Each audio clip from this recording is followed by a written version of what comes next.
¿Qué es lo que motiva a una persona a hacer política? Ese es el título de esta cápsula que quiero compartir contigo. La política es un asunto muy serio, es un asunto muy importante, es un asunto que determina la vida, determina el futuro y determina cómo va a vivir una sociedad. Porque la política, en la parte superior, es la que toma decisiones por los demás. Esa es una premisa importantísima que hay que tomar en cuenta.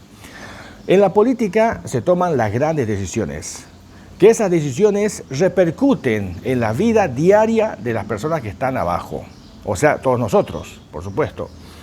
Entonces, las decisiones que se toman son de carácter política, son de carácter económica, son de carácter social y son de carácter cultural. Las 4 áreas de estudio de las ciencias políticas, de las ciencias sociales. Estas 4 áreas son las que determinan, definen cómo una sociedad se moviliza, se evoluciona, crece, se expande, se contrae, se retrasa. Entonces, es un asunto muy serio el tema de la política. Bueno, ahora la pregunta es, ¿qué es lo que motiva a una persona a hacer política? Según las ciencias sociales, según las ciencias políticas, en este caso de forma más precisa, lo que motiva a hacer política a una persona son varias. Uno es el ego. El ego es un componente muy poderoso del ser humano. Es bueno y es malo al mismo tiempo, como dice Freud, ¿no? Freud es uno de los psicoanalistas que ha estudiado a profundidad el tema del ego. Obviamente que después de él hubieron otros, muchos, que han hecho estudios complementarios al descubrimiento que hizo Freud. El ego es un poder que tiene innato, intrínseco, que tiene el ser humano, que prácticamente define la conducta de la persona, de una persona en una sociedad. Entonces, cuando el ego requiere gloria, requiere honor, requiere prestigio, requiere reconocimiento, entonces muchas personas para alimentar el ego, para fortalecer el ego, recurren justamente a esto, a cargos públicos que rápidamente o fácilmente por la posesión del poder automáticamente genera reconocimiento, o por lo menos genera prestigio, ¿no? Porque el tener un cargo de concejal, de alcalde municipal, de asambleísta, diputado, cualquier cargo electo, genera automáticamente un grado de reconocimiento social. O sea, existe dentro de esta clase de actuación una alimentación automática al ego. Esa es una motivación según las ciencias políticas. Hay mucha gente que quiere ser político solamente por el ego. La otra motivación es el dinero.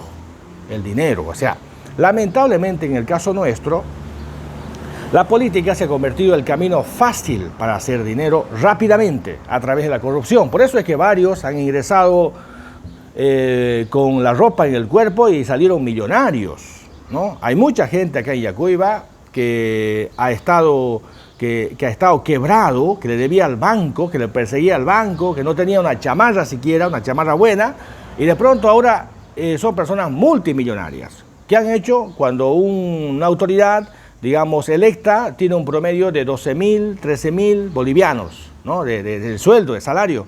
Entonces, si uno suma y dice, esto gana, o sea, no da, pues, ¿no? O sea, no llega ni al 5% de todo el patrimonio que ellos han acumulado. Entonces, ¿qué ha pasado?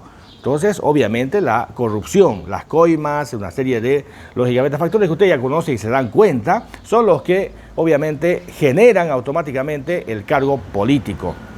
El tercer aspecto es el poder, ¿no? El poder. Es decir, la tercera motivación es el poder. Hay personas que requieren tener el poder. Hay animales, porque yo llamo, bueno, la ciencia política también llama, animales políticos, son aquellas personas que tienen dentro de sí una fuerza interior, además un talento que es natural para la política, para ejercer dominio, para concentrar el poder. Entonces, estas personas es como una droga, no pueden vivir sin tener el poder en sus manos. Son políticos innatos, lo que llama, es Platón, el sum politicum, ¿no? Entonces, estas personas que tienen poder en sus manos y que obviamente aspiran a tener más poder, son las personas que tienen como motivación, obviamente, el poder.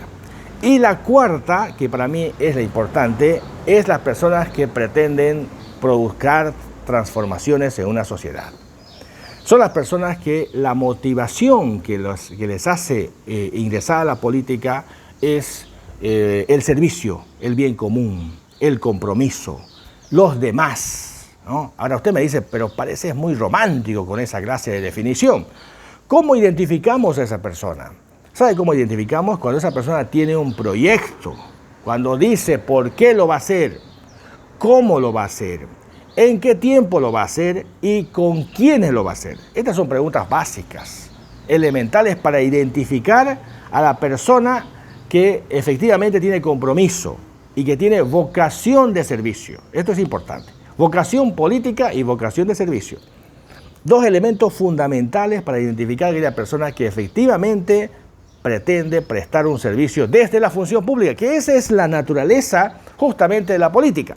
La política nació así, por lo menos la política moderna. Ustedes saben que la política moderna aparece después de la Revolución Francesa, pero la política en sí, ya como práctica más filosófica, aparece en Grecia, luego en Roma, y luego se traslada lógicamente a Londres y París, y ahí obviamente ya se expande al mundo. Pero la política originalmente tenía como propósito el servicio, el bien común, el servicio, la vocación de servicio. Los políticos eran los que tenían vocación de servicio, de desprendimiento, y normalmente eran personas que tenían recursos y podían vivir de sus recursos económicos y se dedicaban extra al servicio comunitario, al servicio de la sociedad.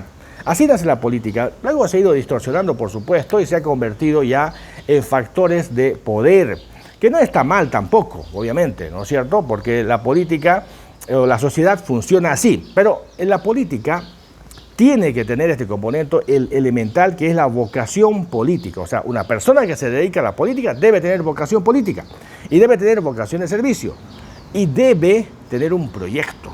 Si va a ser concejal, ¿qué proyectos tienes? O sea, proyectos de gestión me refiero, ¿no? No me refiero a proyectos a ser ejecutados, me refiero a proyectos de gestión, proyectos de gobierno.